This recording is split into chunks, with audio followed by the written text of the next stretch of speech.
ஆண்டவருடைய நாமம் மகிமைப்படுவதாக. அன்பானவர்களே, இன்றைய வார்த்தைக்கு உங்கள் அன்புடன் வரவேற்கிறேன். இன்றைய தியானத்துக்காக ஏசாயா தீர்க்கதரிசன புஸ்தகம் 35வது அதிகாரம் 4வது வசனத்தை வாசிக்க கேட்போம். மனம் பதறுகிறவர்களை பார்த்து நீங்கள் பயப்படாதிருங்கள், திடன் கொள்ளுங்கள். இதோ உங்கள் தேவன் நீதியை சரி கட்டவும் உங்கள் தேவன் பதிலளிக்கவும் வருவார். அவர் வந்து உங்களை இரட்சிப்பார் என்று சொல்லுங்கள். பல பிரச்சனைகளின் நிமித்தம் மனம் பதறி இருக்கிறவர்களுக்கு ஒரு நற்செய்தியாக இந்த வசனத்தை ஆண்டவர் கொடுத்திருக்கின்றார். வாழ்க்கையில் வந்த கஷ்டங்கள், தோல்விகள், பிரச்சனைகளின் நிமித்தம் தளர்ந்து போன நிலையில், நம்பிக்கையற்ற சூழ்நிலையில் தடுமாறி கொண்டிருக்கின்ற மனுஷர்களுக்கு பரலோகத்தின் தேவன் நம்பிக்கையின் வார்த்தைகளை கொடுக்கிறார். அவர்களை பார்த்து நீங்கள் பயப்படாதிருங்கள், திடன் கொள்ளுங்கள் என்று சொல்லுகிறதோடு தேவன் நீதியை சரி கட்டவும் பதிலளிக்கவும் வரப்போகின்றார் என்று அறிவிக்கின்றார். நம்பிக்கை இழப்பு என்கிறது ஒரு கடக்க முடியாத பள்ளமாக வந்து விடுகின்றது.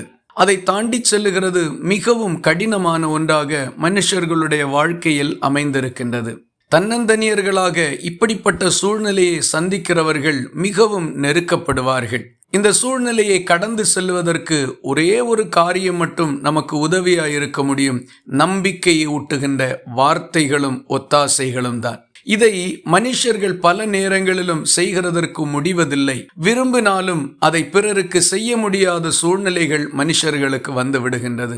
ஆனால் தேவனால் இதை மிக லகுவாக செய்கிறதற்கு முடியும். அதைத்தான் இந்த வசனத்திலே ஆண்டவர் சொல்லுகின்றார். தம்முடைய ஜனங்களை பார்த்து பதறிக்கொண்டிருக்கிறவர்களுக்கு இந்த நற்செய்தியை சொல்லி அறிவிக்கின்றார்.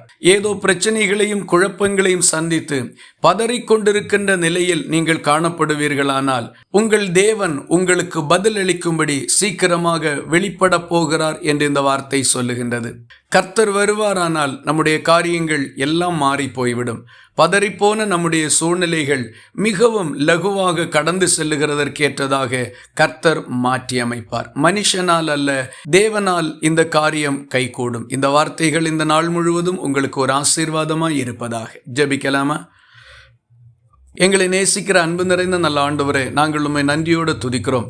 இந்த காலை வேளையில் பல பிரச்சனைகளாலும் குழப்பங்களாலும் பதறிப்போன நிலையில் இருக்கிறவர்களுக்கு நீர் திடனாக வார்த்தைகளை கொடுத்திருக்கிறதற்காக உமக்கு ஸ்தோத்திரம். நீதியை விளங்க பண்ணவும் நல்ல பதிலளிக்கவும் நீர் வெளிப்பட போகிறீர் என்கிற வார்த்தையை தந்து தைரியம் கொடுத்திருக்கிறதற்காக உமக்கு ஸ்தோத்திரம். உம்முடைய மகத்தான ரட்சிப்பை பெற்றுக்கொள்ள பலப்படுத்தும். எங்கள் காரியங்களை உம்மிடத்தில் ஒப்புக் கொடுக்கிறோம். எங்களை ஜெயமாய் வழி நடத்தும். ஜெபத்தை கேட்டதற்காக ஸ்தோத்திரம். இயேசு கிறிஸ்து மூலம் வேண்டிக் கொள்கிறோம் எங்கள் அன்புள்ள நல்ல பிதாவே, ஆமேன். கர்த்தர் தாமே உங்களை ஆசீர்வதிப்பாராக.